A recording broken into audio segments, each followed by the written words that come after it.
ونعوذ بالله من شرور أنفسنا ومن سيئات أعمالنا.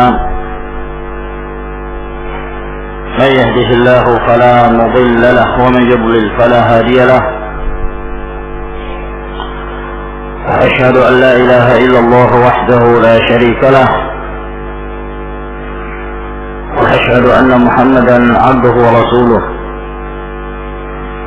يا أيها الذين آمنوا اتقوا الله حق تقاته ولا تموتن إلا وأنتم مسلمون. يا أيها الناس اتقوا ربكم الذي خلقكم من نفس واحدة وخلق منها زوجها وبث منهما رجالا كثيرا ونساء، واتقوا الله الذي تساءلون به والأرحام إن الله كان عليكم رقيبا. يا أيها الذين آمنوا اتقوا الله وقولوا قولا سديدا يصلح لكم أعمالكم ويغفر لكم ذنوبكم، ومن يطع الله ورسوله فقد فاز فوزا عظيما. أما بعد، فإن أصدق الحديث كلام الله تبارك وتعالى، وخير الهدي هدي محمد صلى الله عليه وعلى آله وسلم، وشر الأمور محدثاتها، فإن كل محدثة بدعة وكل بدعة ضلالة وكل ضلالة في النار. معاشر المسلمين رحمكم الله, alhamdulillah pada malam hari ini kembali kita berkumpul dalam kajian rutin kita yang membahas kitab Sahih Al-Imam Al-Bukhari rahimahullah ta'ala, dan kita masih membahas hadis-hadis yang disebutkan oleh Imam Al-Bukhari rahimahullah ta'ala dalam kitab Al-Wudu. Dan pada pertemuan sebelumnya kita telah membahas hadis Anas bin Malik radhiyallahu ta'ala anhu yang disebutkan oleh Imam Al-Bukhari dalam bab iltimasul wudu idza hanatis shalah, bab mencari air ketika waktu salat telah masuk. Dan beliau menyebutkan hadis Anas bin Malik radhiyallahu ta'ala anhu ketika Rasulullah sallallahu alaihi wasallam bersama dengan sebagian para sahabatnya dalam perjalanan safar, lalu tiba waktu salat dan mereka berusaha untuk mencari air untuk mereka gunakan berwudu, dan mereka tidak mendapatkan air kecuali sedikit. Maka air itu pun dibawa kepada Nabi sallallahu alaihi wasallam. Lalu kemudian beliau memasukkan tangannya ke dalam bejana air tersebut. Lalu kemudian beliau memerintahkan para sahabat untuk berwudu. Dan kata Anas bin Malik radhiyallahu anhu, aku melihat air itu muncul keluar dari jari jemari Rasulullah sallallahu alaihi wasallam, sehingga para sahabat seluruhnya, mereka yang bersama Rasul sallallahu alaihi wasallam, mereka berwudu dari air yang keluar dari jari jemari Rasulullah sallallahu alaihi wasallam. Dan disebutkan oleh Jabir bin Abdullah radhiyallahu taala anhu yang juga menghadiri peristiwa tersebut, bahwa air yang keluar dari jari jemari Rasulullah sallallahu alaihi wasallam mithlul uyun, seperti mata air yang keluar dengan derasnya. Dan Jabir radhiyallahu anhu ditanya ketika itu, berapa jumlah kalian, yani jumlah para sahabat yang hadir yang berwudu? Maka kata Jabir radhiyallahu ta'ala anhu, "Lau kunna 100,000 lakafana." Kalaulah seandainya kami ketika itu berjumlah 100,000 orang, akan mencukupi untuk mereka seluruhnya berwudu dari air yang keluar dari jemari Nabi Shallallahu Alaihi Wasallam. Dan beliau juga mengatakan kunna 15 mi'ah. Kami ketika itu berjumlah 115 orang. 115 para sahabat. Mereka bergantian berwudu dari air yang keluar dari tangan Rasulullah Shallallahu Alaihi Wasallam yang penuh berkah. Kemudian pada malam hari ini insyaallah ta'ala kita berpindah ke bab yang berikutnya. Berkata Imam Abu Abdullah Muhammad ibn Ismail ibn Ibrahim ibn Al-Mughirah ibn Bardizbah Al-Ju'fi maulahum Al-Bukhari rahimahullah ta'ala, babul ma' alladhi yughsalu bihi sya'rul insan. Bab air yang dengannya, yakni dengan air tersebut digunakan untuk membasuh rambut manusia. Membasuh rambut manusia. Yakni beliau di sini hendak menjelaskan tentang hukum air yang telah digunakan untuk membasuh rambut. Ketika seorang membasahi rambutnya, tentu ada tetesan-tetesan air yang keluar, yang menetes. Hukum air yang menetes dari rambut yang telah digunakan untuk membasuh rambut seseorang, apakah hukumnya najis atau tidak, atau tetap dalam keadaan tahir, suci? Ini kembali kepada masalah khilafiyah yang terjadi di kalangan para ulama tentang hukum al-ma'ul musta'mal, hukum air yang telah digunakan. Hukum air yang telah digunakan, ini apa hukumnya? Sebab para ulama dalam mengklasifikasi air tersebut ada beberapa madhab. Madhab yang pertama, mereka mengatakan bahwa air itu terbagi menjadi 4 bagian. Ada air yang tahur, yang suci, mensucikan. Yang pertama. Yang kedua, najis. Yang ketiga, tahir, suci tapi tidak mensucikan. Dan yang keempat, mashkukun fihi, air yang diragukan. Nah, apakah air itu suci atau najis? Mashkuk, diragukan. Jadi ini ada 4 pembagian. Dan ini pendapat sebagian para ulama, sebagian mazhab al-Hanafiyah dan sebagian dari mazhab al-Hanabilah.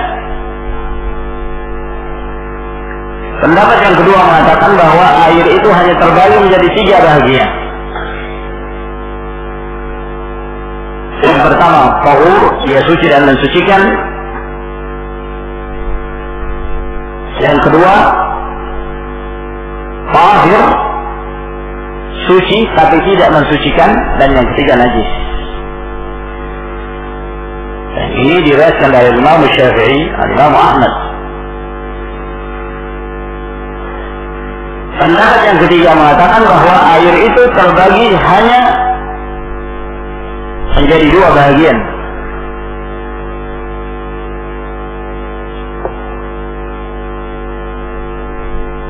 Air itu terbagi hanya menjadi 2, tahur wa najis.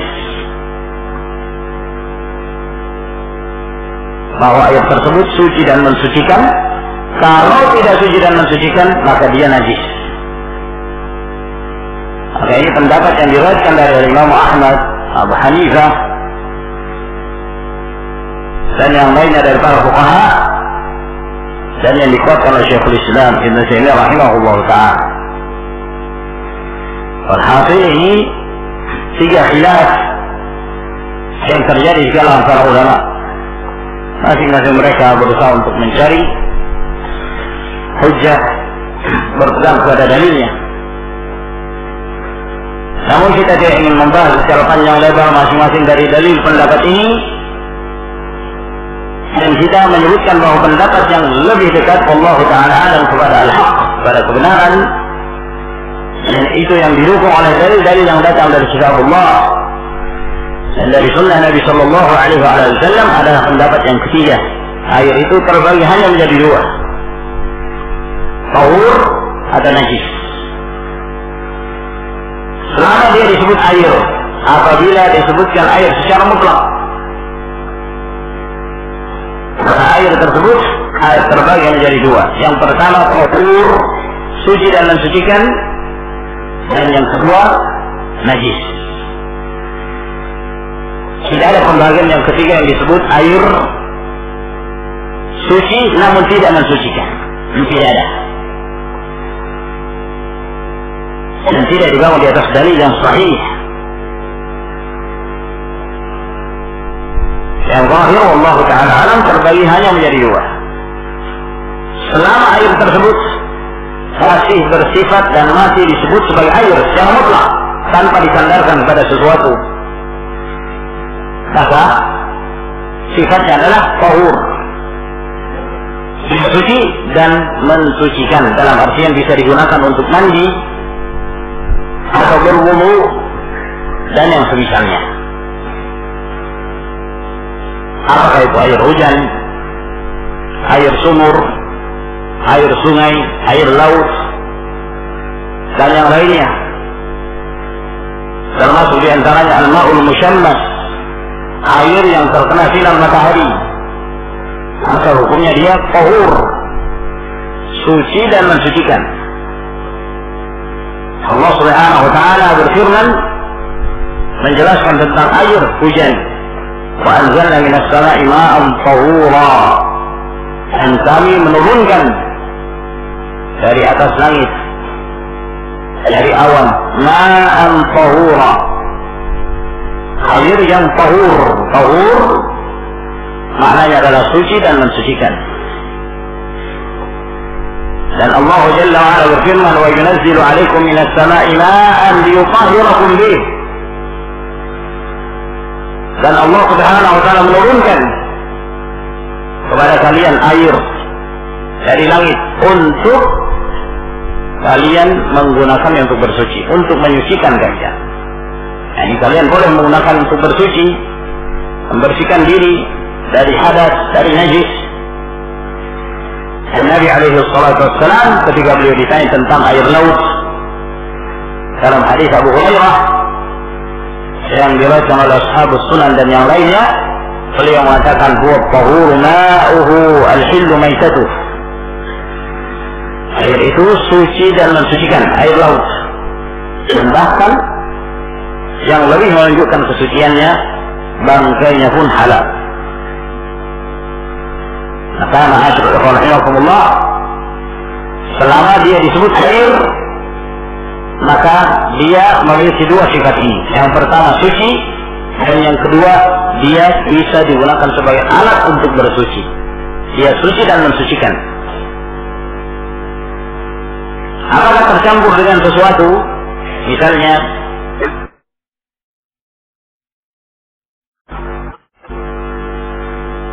dia berada di kolam, airnya berubah menjadi warna hijau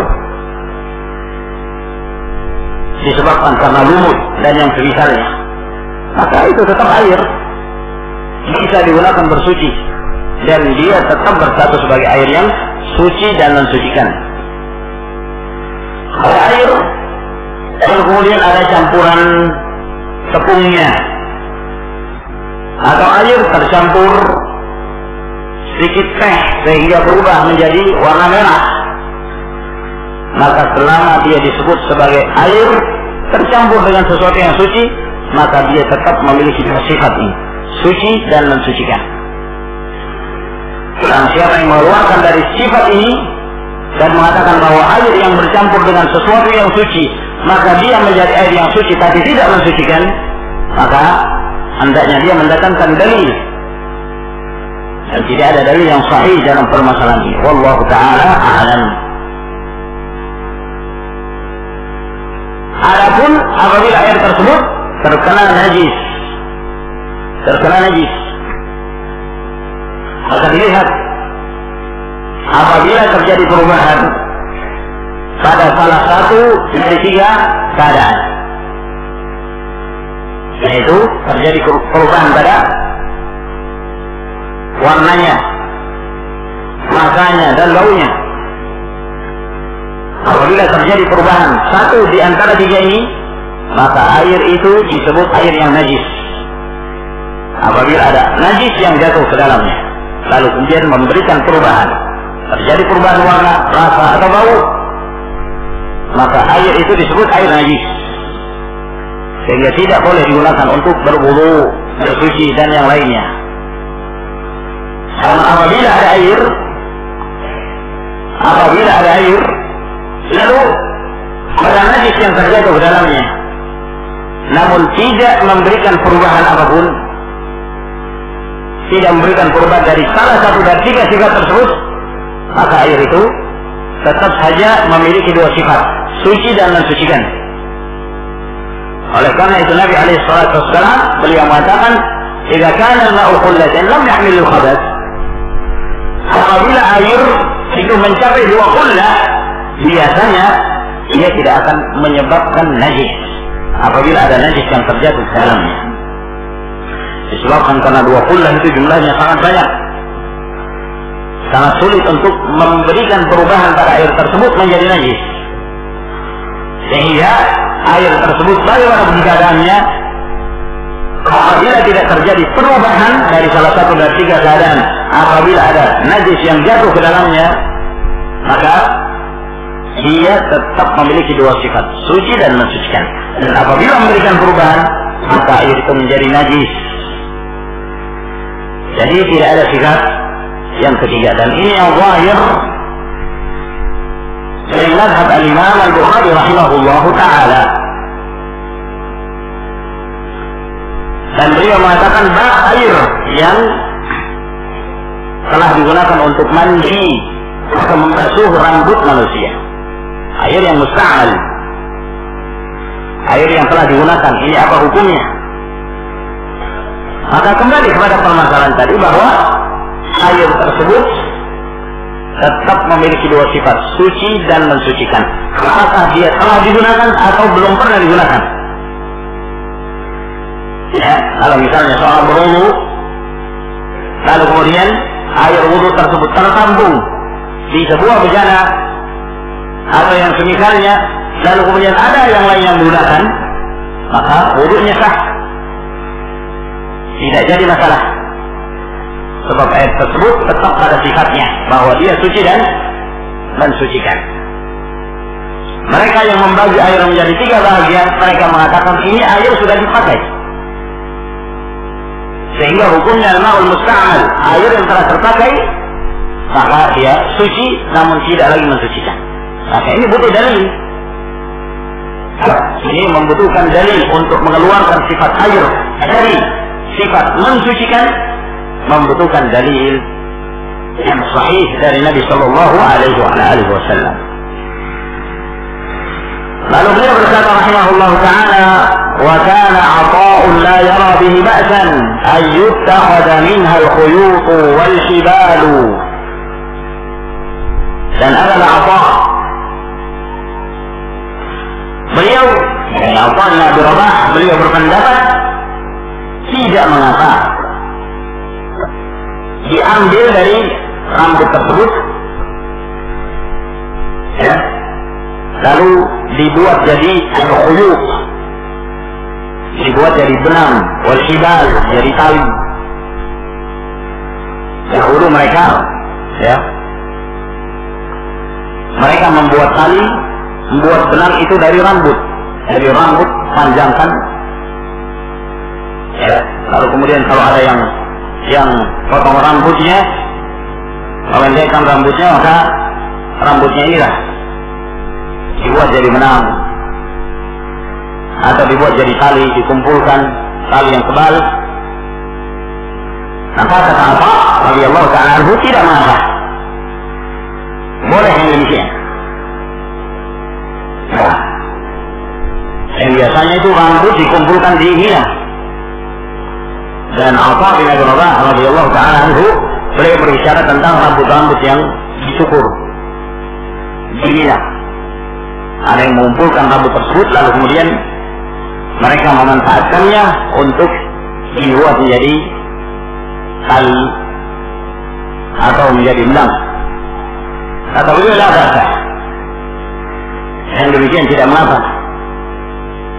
Di sini disebutkan oleh Imam Al-Bukhari rahimahullah ta'ala tanpa sanad.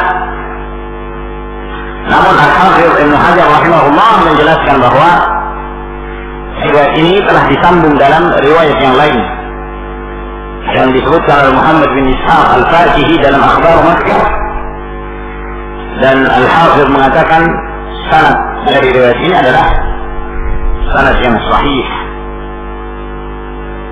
Nah, Ibnu Hazm rahimahullah ta'ala beliau menyebutkan dari jalur Yahya bin Sa'id dari Abdul Malik dengan lafaz la ba'sa bi ayyustanta'a bi syu'urin nisa wa kana an-nas yaf'aluna. Tidak mengapa memanfaatkan rambut wanita, dan dahulu manusia mereka menggunakannya, yaitu mereka membuatnya jadi benang atau jadi tali. Wasadir kilabi wa mamarriha fil masjid. Ini lanjutan dari yang sebelumnya ya. Ini bukan dari ucapan apa. Ini lanjutan dari penyebutan bab. Ya. Wasu'ril kilabi. Maksudnya bab tentang su'ril kilab. Tentang air liur anjing. Jadi apa hukumnya? Apa hukum air liur anjing? Najiskah atau tidak? Wa mamarriha fil masjid, dan berlalu lalangnya lewatnya anjing-anjing itu di masjid. Dan nanti ini ada pembahasan tersendiri tentang hukum anjing. Apakah anjing itu najis? Hasil dalam hal ini juga terjadi khilaf di kalangan para ulama. Nanti akan dibahas pada tempatnya insyaallah ta'ala. Wa mamarriha fil masjid, dan berlalu lalangnya, yakni anjing tersebut keluar masuk masjid. Dan nanti akan disebutkan pula dari riwayat Abdullah bin Umar radhiyallahu ta'ala anhuma bahwa dahulu masjid Nabi sallallahu alaihi wasallam itu tidak ada pintunya, sehingga anjing bebas keluar masuk ke dalam masjid. Wa qala az-Zuhri, dan berkata Zuhri, idza walagha fi ina'in laysa lahu wudu ghayruhu yatawadda'u bihi. Berkata Zuhri, Muhammad bin Muslim bin Shihab Az-Zuhri rahimahullah ta'ala, kata beliau, idza walagha fi ina'in, apabila anjing menjilat di sebuah bejana, laisa lahu wudu'un, dalam keadaan tidak ada air yang lain untuk digunakan berwudu, ghairuhu, kecuali air yang ada dalam bejana tersebut, yatawadda'u bihi, maka boleh seorang berwudu dengan air dari bekas jilatan anjing. Jadi Zuhri rahimahullah ta'ala beliau ditanya tentang hal ini, hukum air. Air ini ada dalam bejana, lalu kemudian ada seekor anjing yang memasukkan mulutnya ke dalam bejana tersebut, yang di situ ada air. Dia menjilat. Sementara Nabi sallallahu alaihi wasallam mengatakan, idza walagha fihi al-kalbu falyaghsilu sab'a marrat ulahunna bit-turab. Nanti akan disebutkan pula hadis ini, apabila anjing itu menjilat bejana salah seorang kalian, maka hendaknya dia membasuhnya 7 kali. Salah satunya membasuh dan mencampurnya dengan tanah. Nah, ketika anjing tersebut dia menjilat, memasukkan mulutnya ke dalam bejana, dan di situ ada airnya, apa hukum air tersebut? Sementara bejananya Nabi Shallallahu Alaihi Wasallam memerintahkan untuk dibasuh sebanyak 7 kali, bahkan salah satunya dengan tanah. Apa hukum membasuh bejana tersebut sebanyak 7 kali? Apakah ini menunjukkan najisnya bejana itu disebabkan karena sentuhan dari air liur anjing? Nah, ini yang menjadi letak perselisihan di kalangan para ulama. Sebagian para ulama mengatakan ini menunjukkan bahwa air liur anjing itu najis. Air liur anjing najis. Sebagian para ulama ada yang membatasi najisnya anjing hanya kepada air liurnya saja. Hanya kepada air liurnya.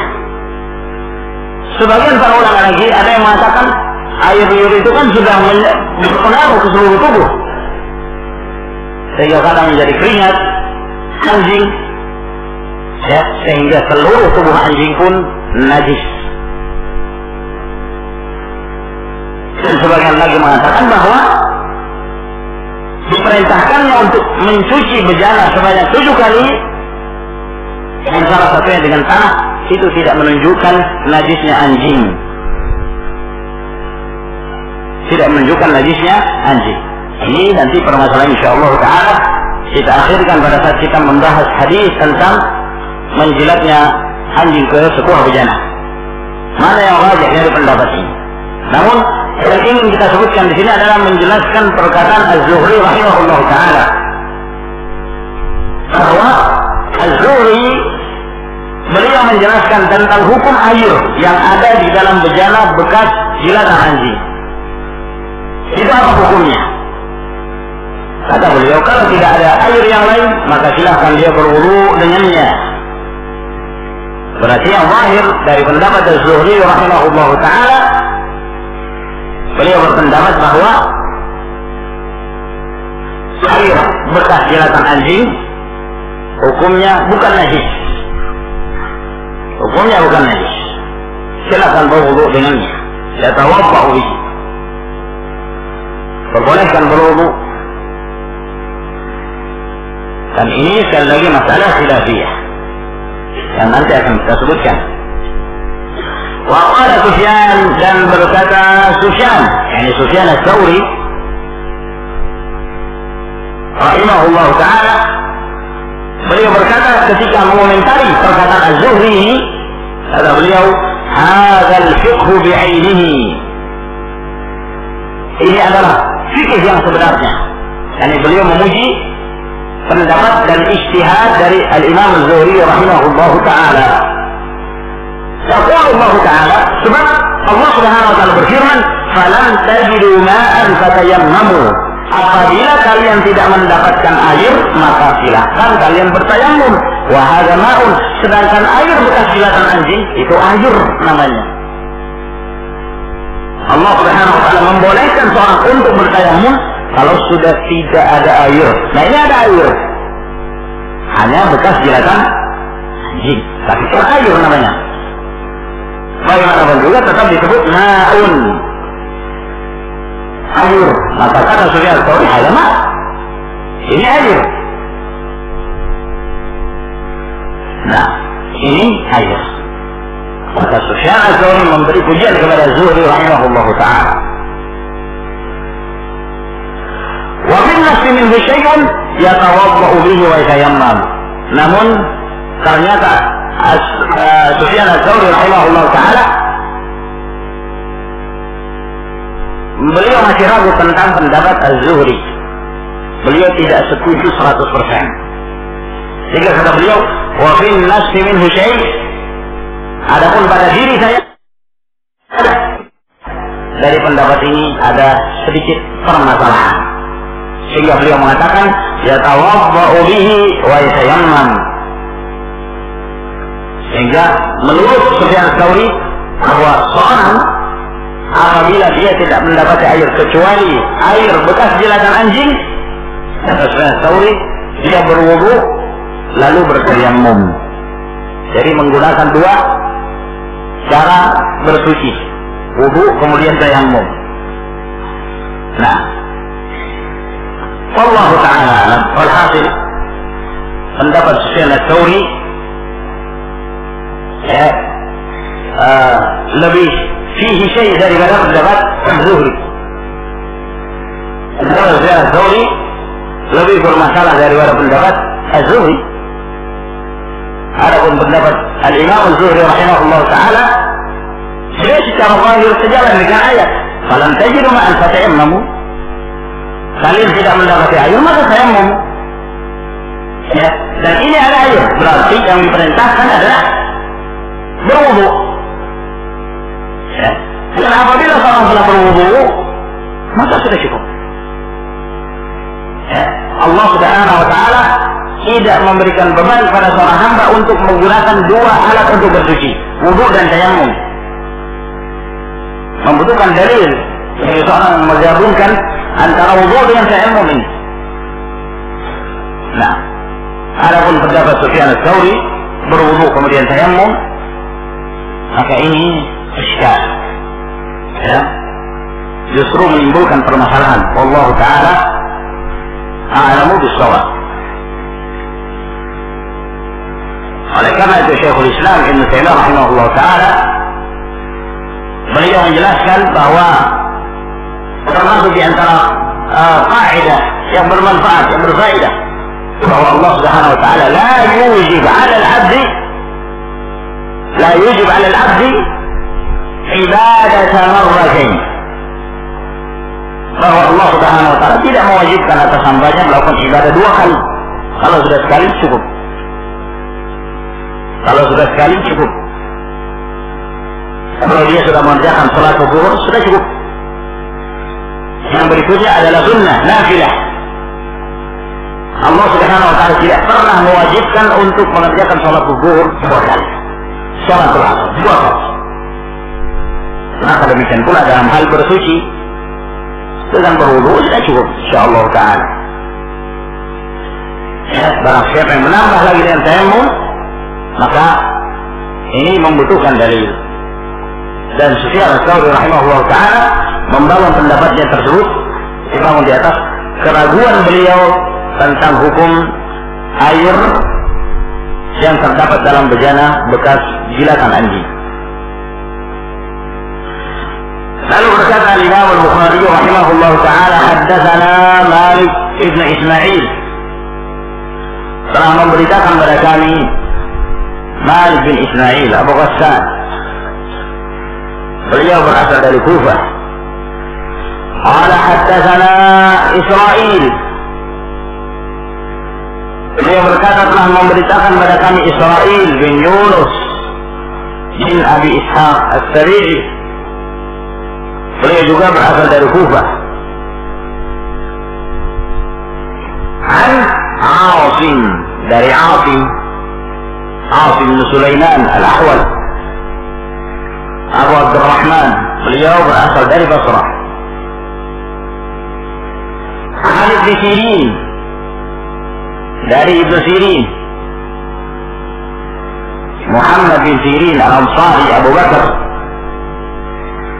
beliau berasal dari Basrah, Maula Anas bin Malik radhiyallahu ta'ala anhu. Dan beliau salah seorang imam di antara imam Ahlus Sunnah wal Jamaah, Muhammad bin Sirin. Di antara ucapan beliau yang masyhur yang diriwayatkan oleh Imam Muslim rahimahullah ta'ala dalam muqaddimah sahihnya, beliau mengatakan kanu la yas'aluna 'anil isnad falamma waqa'atil fitnah qalu sammu lana rijalakum fa in kana min ahli sunnah fa billah wa in kana min ahli bid'ah wajadna. Dahulu di zaman para sahabat mereka tidak pernah bertanya tentang salat. Ada seorang menyampaikan hadis qala Rasulullah sallallahu alaihi wasallam, maka mereka langsung percaya.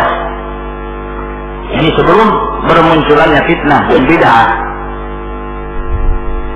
Namun tatkala muncul fitnah dan bermunculan orang-orang yang menghalalkan dusta atas nama Rasul sallallahu alaihi wasallam dari kalangan ahlul hawa, maka mereka pun memilah-milah. Sebutkan perawi-perawi kalian. Apabila dari ahlus sunnah maka mereka menerima, dan apabila dari ahlul bid'ah maka mereka menolaknya.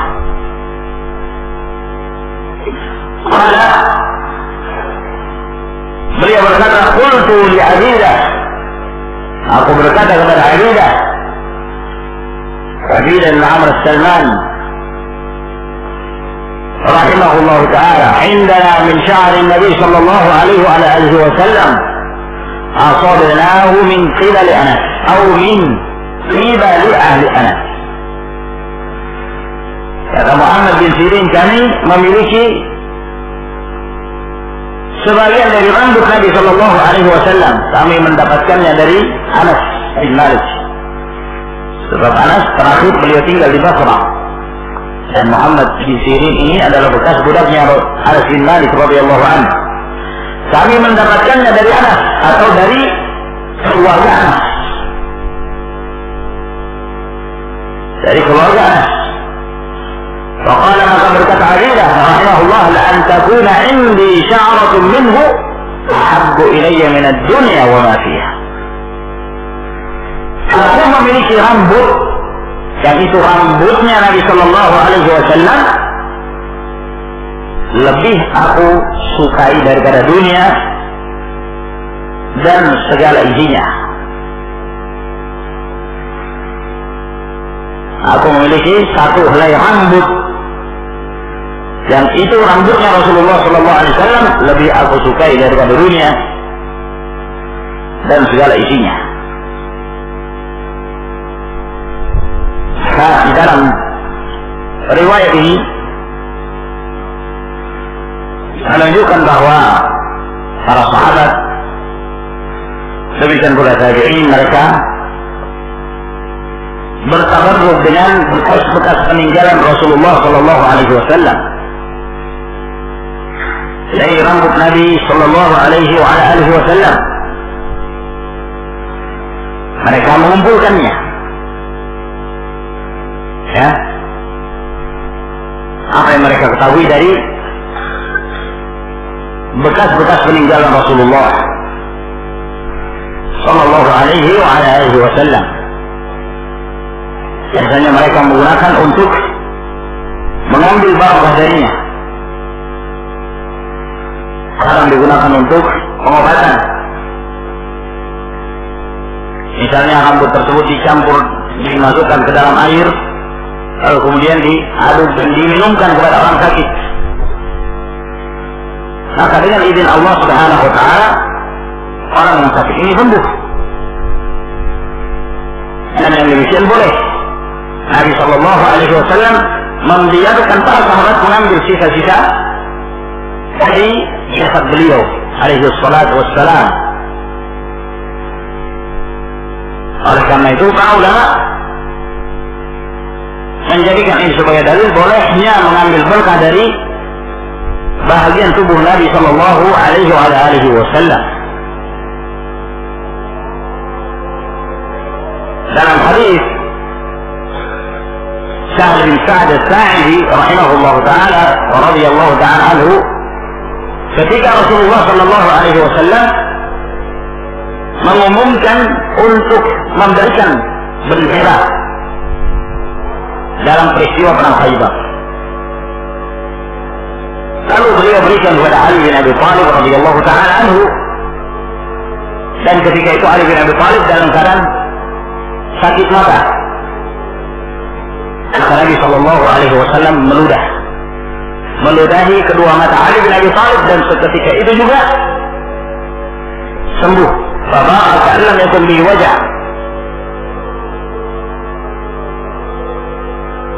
mundur ke belakang. Maka Ali bin Abi Thalib radhiyallahu taala anhu pun sembuh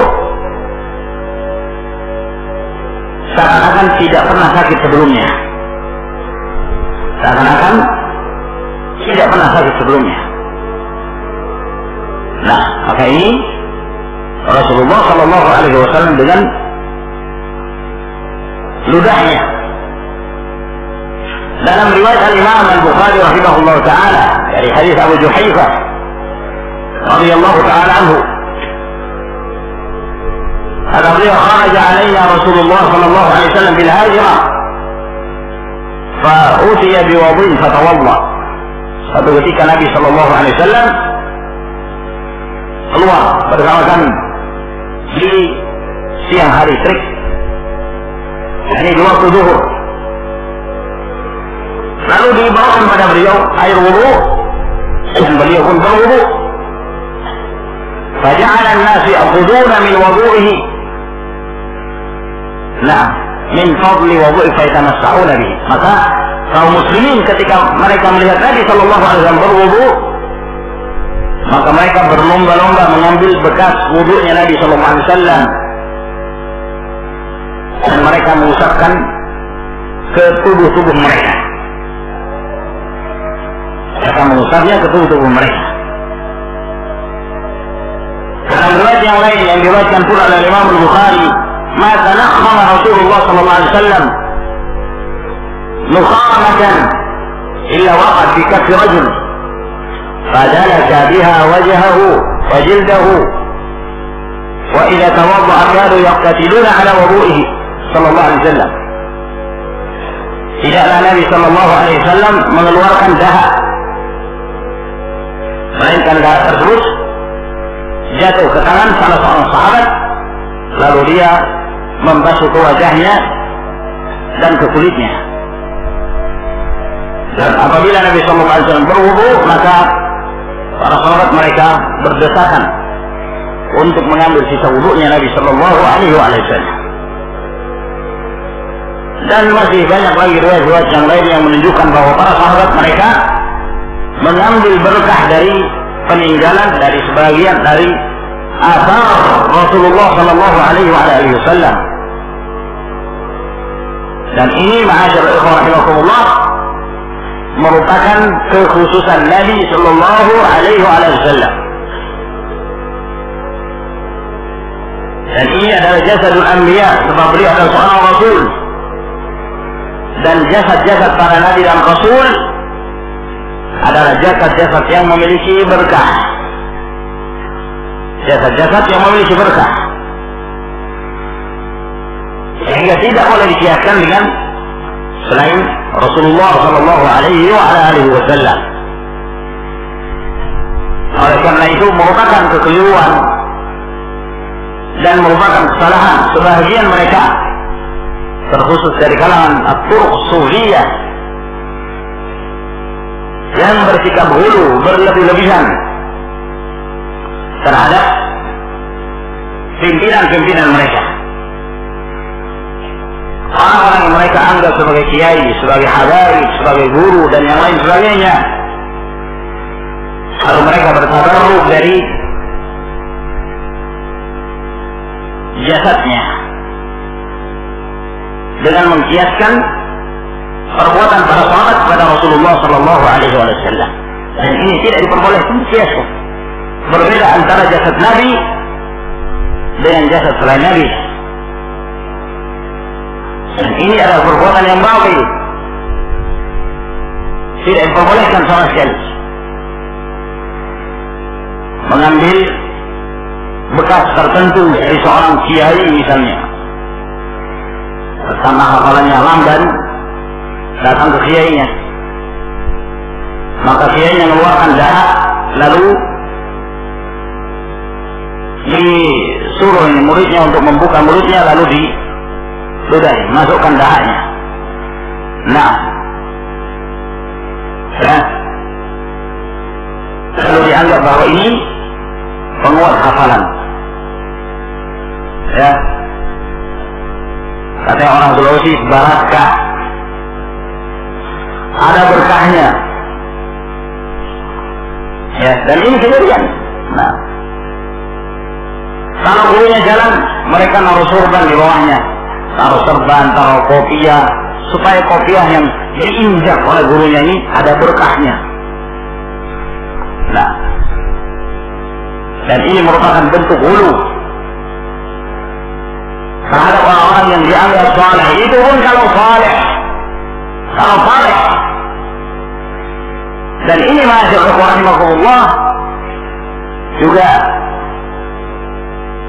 menyebabkan seorang menjadi maghrur, tertipu, merasa dirinya saleh. Ketika ada orang datang padanya, sisa minumnya diminum misalnya, dan dianggap ada berkah, maka orang yang dijadikan sebagai makhluk ini tentu merasa terangkat, merasa dirinya saleh. Dan ini sebenarnya la tuzakku anfusakum huwa a'lamu biman ittaqa. Jangan kalian mensucikan diri kalian. Allah lebih mengetahui siapa yang bertakwa kepada Allah Subhanahu wa taala. Termasuk pula di antara kekhususan Rasulullah sallallahu alaihi wasallam adalah apa yang dilakukan oleh para sahabat ketika keluarga mereka ada yang melahirkan anak, lalu mereka membawa kepada Nabi sallallahu alaihi wasallam untuk ditahnik.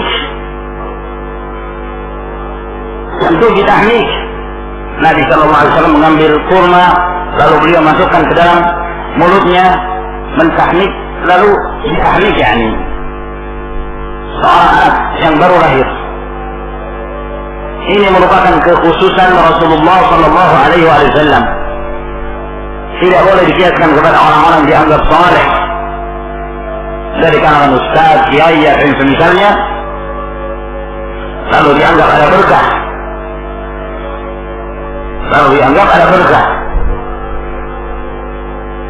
Maka ini ma'asyarul ikhwah rahimakumullah, hendaknya kita memahami permasalahan ini. Ada sebagian para ulama yang memang menyebutkan hadis-hadis ini, lalu kemudian mereka menyebutkan di antara faedahnya adalah at-tabarruk bi athari shalihin, mengambil berkah dari athar, dari bekas-bekas peninggalan orang-orang saleh. Namun ini merupakan ketergelinciran dan kesalahan. Seperti An-Nawawi rahimahullah ta'ala, Al-Hafidh Ibn Hajar terkadang menyebutkan faedah yang seperti ini. Namun yang demikian, ma'asyarul rahimakumullah, yang sahih dalam hal ini tidak diperbolehkan. Sebab ini merupakan kekhususan Nabi sallallahu alaihi wasallam. Lalu berkata Imam Al-Bukhari rahimahullah ta'ala, haddatsana Muhammad bin Abdul Rahim, telah memberitakan kepada kami Muhammad bin Abdul Rahim ibn Abi Zuhair Al-Qurashi Al-Adawi Abu Yahya Al-Bazzaz Al-Baghdadi, dia ma'ruf dengan Sa'iqah. Beliau dijuluki Sa'iqah kafir karena beliau punya hafalan yang sangat kuat. Qala akhbarana Sa'id bin Sulaiman, telah mengabarkan dari kami Sa'id bin Sulaiman Al-Dabbi Abu Uthman Al-Wasiti Al-Bazzaz. Qala haddathana Abbad bin Al-Awwam Abu Sahl Al-Wasiti an Ibn Aun, dari Ibn Aun, Abdullah bin Aun Abu Aun, beliau berasal dari Basrah. An Ibn Sirin, Muhammad bin Sirin Abu Bakar Al-Basri Al-Ansari, Maula Anas bin Malik, an Anas, dari Anas bin Malik khadim Nabi sallallahu alaihi wasallam, anna Rasulullah sallallahu alaihi wasallam lamma halaqa ra'sahu, bahwa Rasulullah sallallahu alaihi wasallam tatkala beliau menggundul kepalanya, Dan ini pada peristiwa haji. Nah, beliau menggundul kepalanya pada saat tahallul. Karena Abu Talha awwala man akhadha min sya'rihi, maka Abu Talha orang yang pertama yang mengambil rambutnya Nabi sallallahu alaihi wasallam. Nah, ini Rasulullah alaihi wasallam yang mencukur rambutnya sendiri. Lalu beliau berikan, ketika beliau mencukur bagian sebelah kanan, lalu diberikan kepada Abu Talha. Lalu beliau mencukur bagian kiri, lalu dibagikan kepada yang lainnya. Nah, sampai-sampai di antara mereka ada yang mengambil satu helai rambut, ada yang mendapatkan dua helai rambutnya Nabi sallallahu alaihi wasallam. Ya, maka di sini keutamaan Abu Talha, beliau mengambil setengah seluruh bagian kanan, Abu Talha yang mengambilnya. Nah, radhiyallahu ta'ala anhu. Dan dalam riwayat yang lain bahwa Abu Talha yang mencukur Rasulullah sallallahu alaihi wasallam.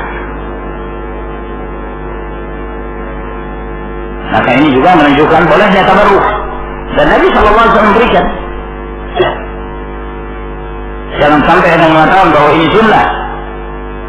Salah seorang antum datang ke tukang cukur, lalu ngasih tukang cukur ini untuk bapak, ini sisanya untuk nanti dibagi-bagikan ke murid-murid. Nah, ini dari khususan Rasulullah alaihi salatu wassalam. Maka yang Nabi berikan, dan ini menunjukkan takrir dari Rasulullah sallallahu alaihi wasallam, dan tidak boleh dikiaskan kepada yang lainnya. Wallahu ta'ala a'lam bis-shawab. Sampai di sini insyaallah yang kita jelaskan, semoga Allah Jalla wa Ala memberi manfaat dan memberikan taufik kepada kita untuk memahami din sebagaimana yang telah difahami oleh para sahabat Nabi sallallahu alaihi wasallam. Apa keutamaan salat tahajud? Salat tahajud adalah ibadahnya orang-orang yang saleh dan ibadahnya para nabi. Wa min al-laili fatahajjad bihi nafilatan laka 'asa an yab'athaka rabbuka maqaman mahmuda. Dan Allah Subhanahu wa taala beri pujian kepada hamba-hamba yang bangun di malam hari. Tatajafa junubuhum 'anil madaji'i yad'una rabbahum khawfan wa tama'a. Lambung-lambung mereka jauh dari tempat-tempat sumberingan mereka, dan mereka beribadah kepada Rabb-Nya, takut dari neraka dan mengharapkan rahmat dan anugerah dari Allah Subhanahu wa taala. Dan keutamaannya banyak sekali. Termasuk di antara keutamaannya bahwa salatul lail merupakan sebab masuknya seorang hamba ke dalam al-jannah. Hadis Abdullah bin Salam yang diriwayatkan oleh Tirmidzi rahimahullah taala, Nabi sallallahu alaihi wasallam mengatakan, "Ayyuhan nas, afshus salam wa at'imu at-ta'am wa silul arham wa sallu bil laili wan nas niyam tadkhulul jannata bi salam."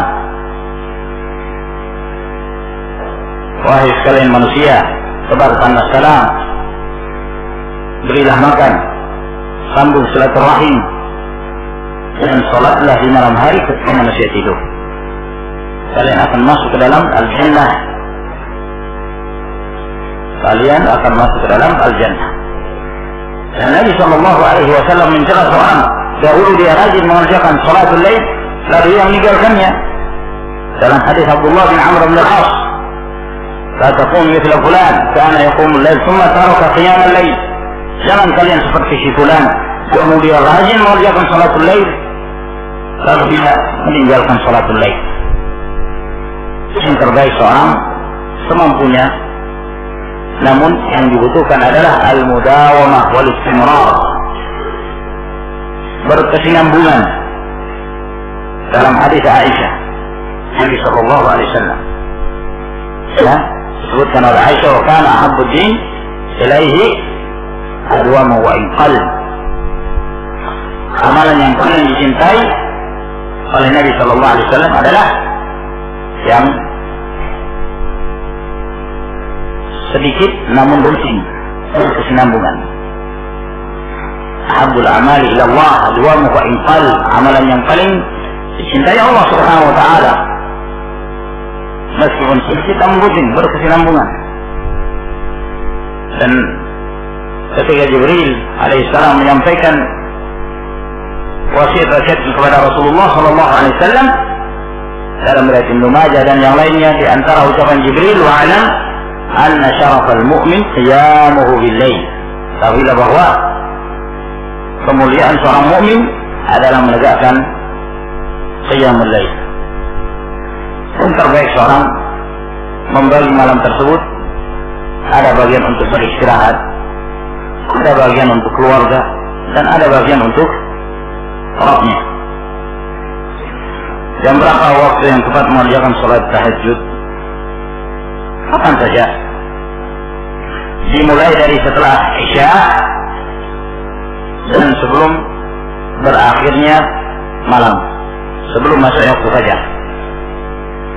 Yang mana saja di antara waktu-waktu ini silahkan.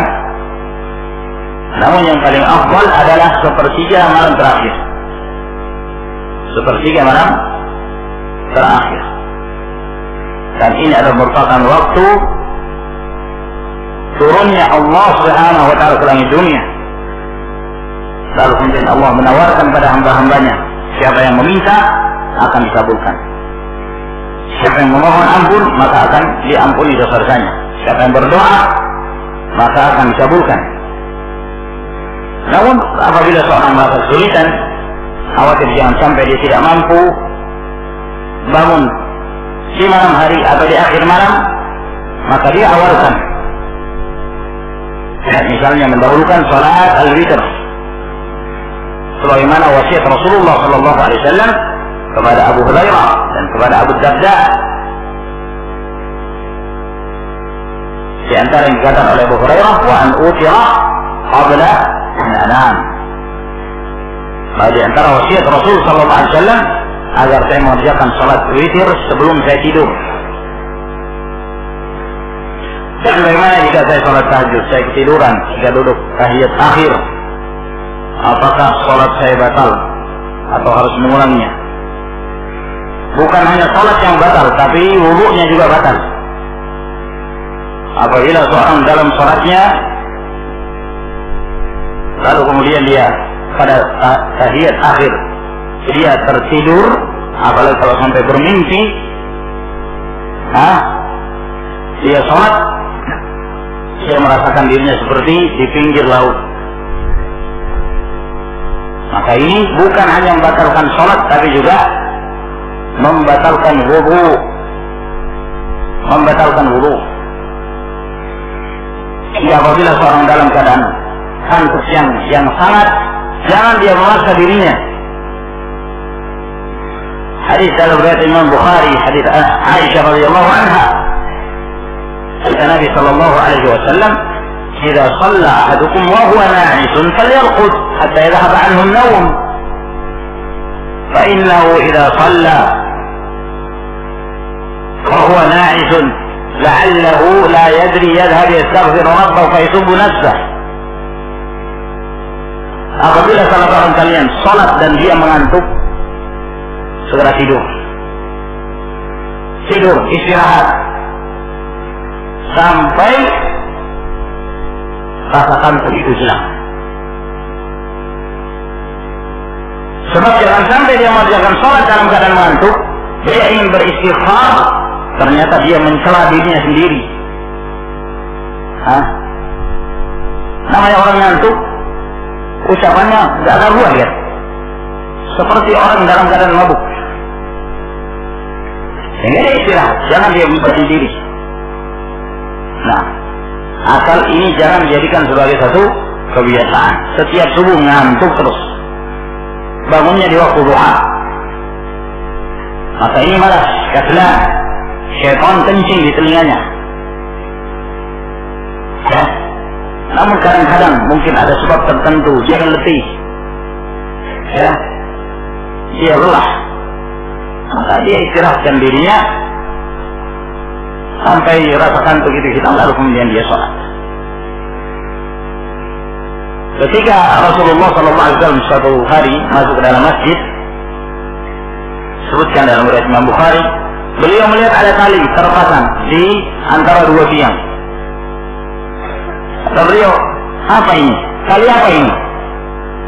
Maka ada yang mengabarkan kepada beliau, ini miliknya Zainab.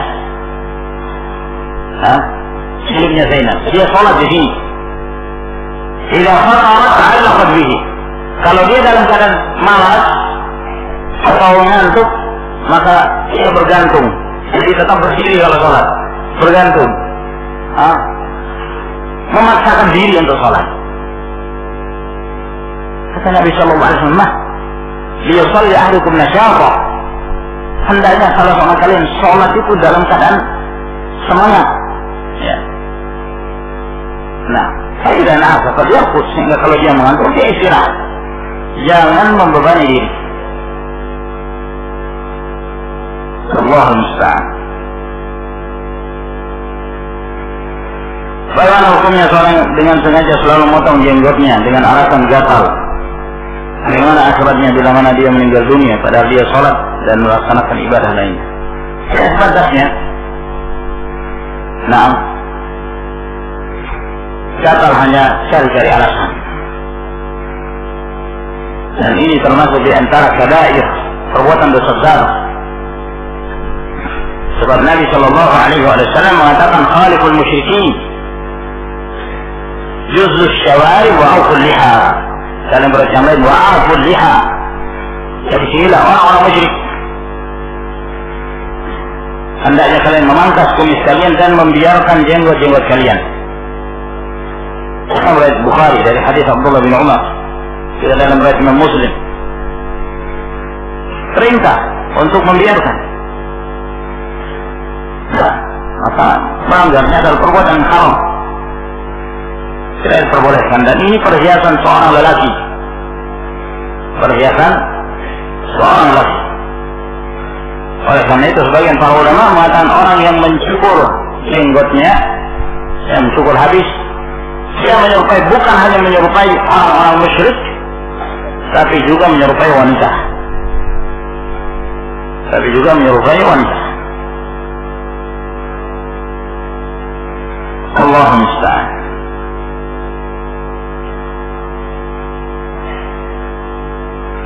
Apa yang dianjurkan sholat tepat waktu adalah kaum laki-laki saja? Apakah ada keringanan bagi wanita? Apakah orang menunda sholat tidak tepat waktu terkena dalil celaka orang-orang sholat yang lalai dalam sholatnya? Waktu-waktu sholat itu termasuk di antara ibadah yang memiliki waktu muwassa', waktu yang luas. Ada awal waktu, ada pertengahan waktu, ada akhir waktu. Di bagian mana saja dari waktu-waktu tersebut dikerjakan, hukumnya sah dan boleh. Hukumnya sah dan boleh. Salatul zuhur misalnya, selama belum masuk ke waktu asar, boleh mengerjakan waktu salat di mana saja. Awal waktu, pertengahan, akhir, silakan. Boleh mengerjakan awal waktu, akhir waktu, selama tidak keluar dari waktunya. Yang tidak diperbolehkan itu kalau sampai keluar dari waktu. Mengerjakan salatul zuhur di waktu asar, salatul asar di waktu maghrib, maghrib di waktu isya. Ini yang tidak diperbolehkan. Dan ini yang dimaksud oleh Allah Subhanahu wa taala di antara maknanya fawailul lil musallin alladzina hum 'an salatihim sahun. Di antara penafsiran ayat ini adalah mereka yang mengakhirkan waktu salat hingga keluar dari waktunya. Adapun selama dalam waktu maka diperbolehkan. Namun di antara waktu-waktu sholat tersebut ada yang lebih afdal daripada yang lainnya. Seperti sholatul zuhur, sholatul fajr, sholatul maghrib, sholatul asar yang afdal dikerjakan pada awal waktu, begitu masuk dikerjakan.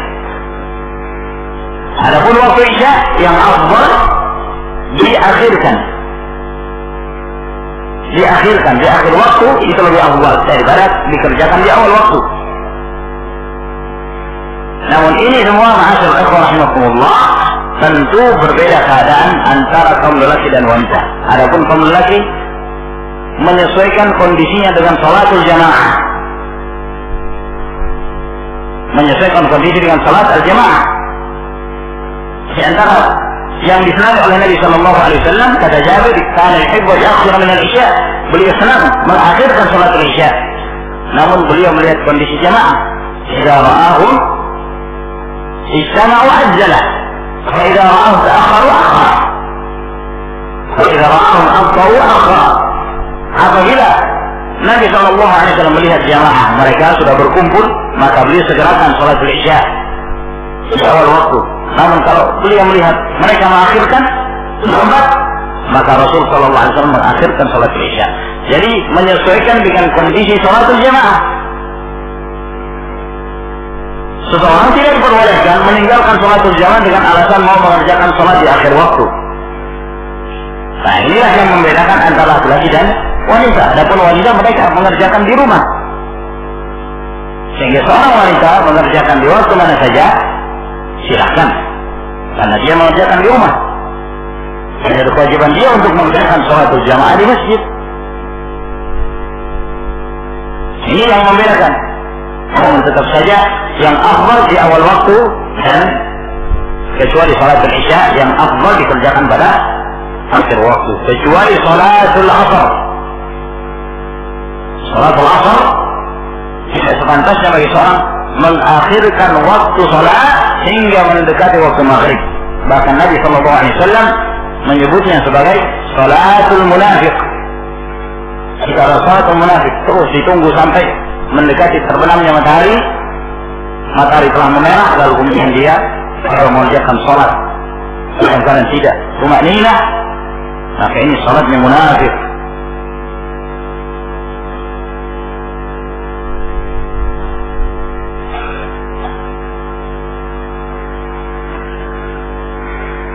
Jika makmum masbuk dan imam sedang rukuk atau sujud tidak dalam keadaan berdiri, apa yang dilakukan makmum? Langsung ikut imam atau takbiratul ihram?